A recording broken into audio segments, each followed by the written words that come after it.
I was fed up with what was going on in Washington. Many of you knew that. And I asked for your vote, and you gave it to me. And I appreciate it, because for the last 2 years, actually 18 months now, we have been working very, very hard, as you heard with my colleague, Bob Gibbs. And I can tell you that right after I was elected, I had my first town hall meeting right here at Walsh.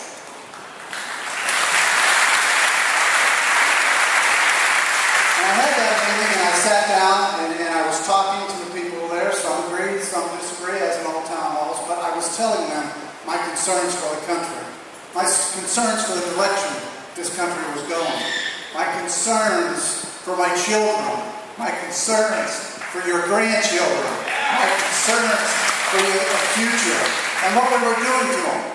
We were piling on the debt, we were spending too much money, and as a businessman for 28 years, I just didn't think we were going in the right direction.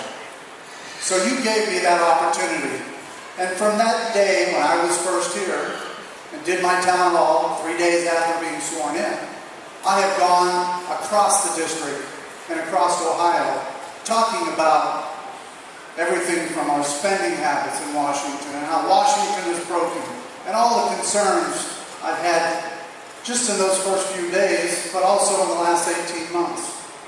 And as we continue to talk about all those issues, it's great to become right back here today and be able to have the honor to have the next Vice President of the United States with us today, right here at Walsh.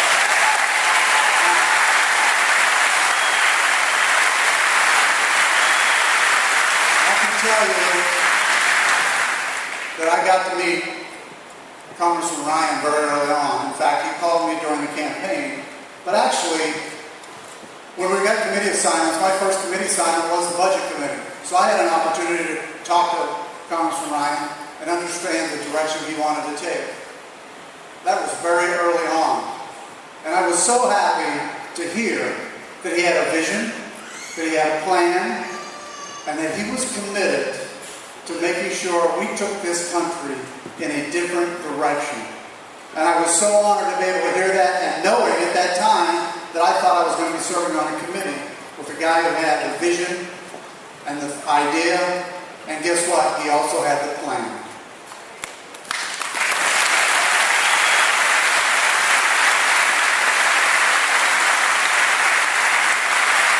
That plan at the time we were all introduced, that it was to bring prosperity back to America, and quite frankly, it was to redirect things. It was to look at our spending habits. It was to look at our debt. And it was to look at a way of changing things. And if you look at that plan, you know, some can condemn it, some can have issues with it, but let's face it. Paul Ryan had a vision and a plan and a direction for the Congress. And we went down there over the last 18 months and have worked very hard to put that plan in place. Now the problem is, Congress is only one part. And what I'm really excited about now is that we can bring a president in President Romney and a vice president in Paul Ryan into the situation and not only continue to move forward with the plan, but to finish the plan.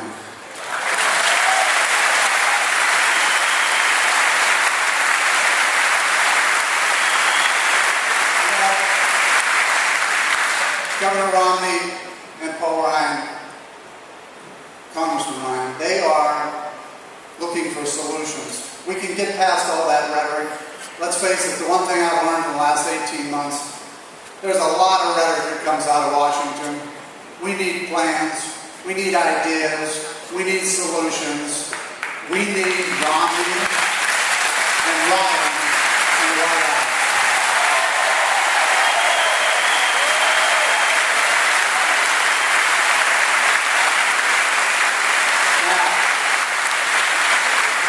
You know, it doesn't take a lot. Sometimes it just takes getting back to basics.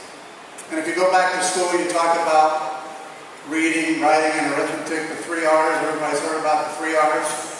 Well, here in this district, by the way, this is the 16th district we're sitting in, which is my congressional district. We need the 3 R's. We need Romney, Ryan, and Renacci.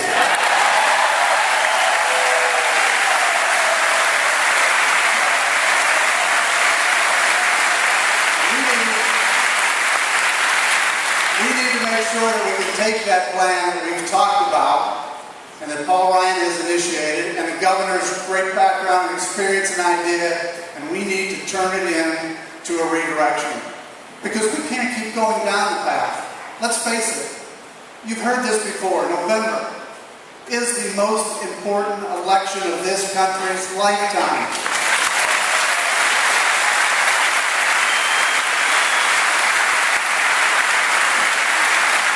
And look, let's face it. I said it 2 years ago, and I'm sure people have said it in the past, but it is really true this time. Because we have 2 directions we can take.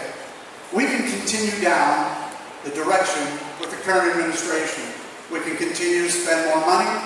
We can continue to increase the debt. We can continue to grow government. We can continue to want to raise taxes. Or we can change our direction.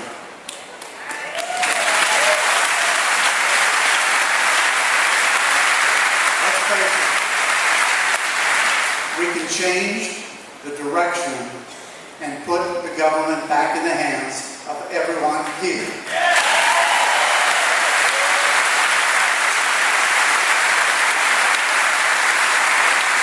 That's really where it belongs. We can go towards a smaller government, which is what we need. Less taxes for everyone, but a vision to get America back working, the economy growing, unemployment numbers down, get the jobs and the economy. That's the important issue, and we can do that.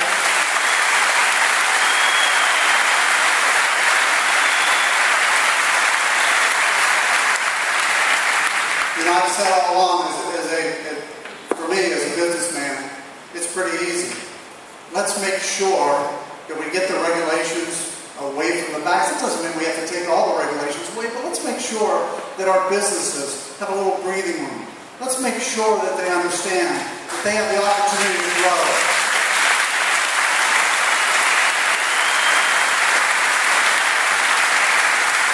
Let's make sure that when the entrepreneur spends tireless nights and days and works hard and creates that business, that he can be rewarded.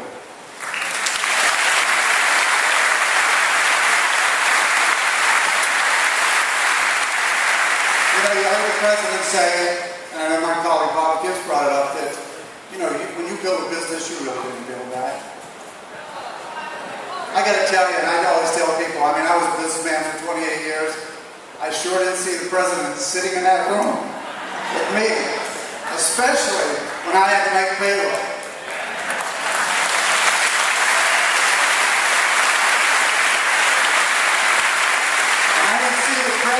Sitting in that room when I had to make that mortgage payment, and I didn't see the president in that room when I had to take the risk to make sure that somebody had their paycheck.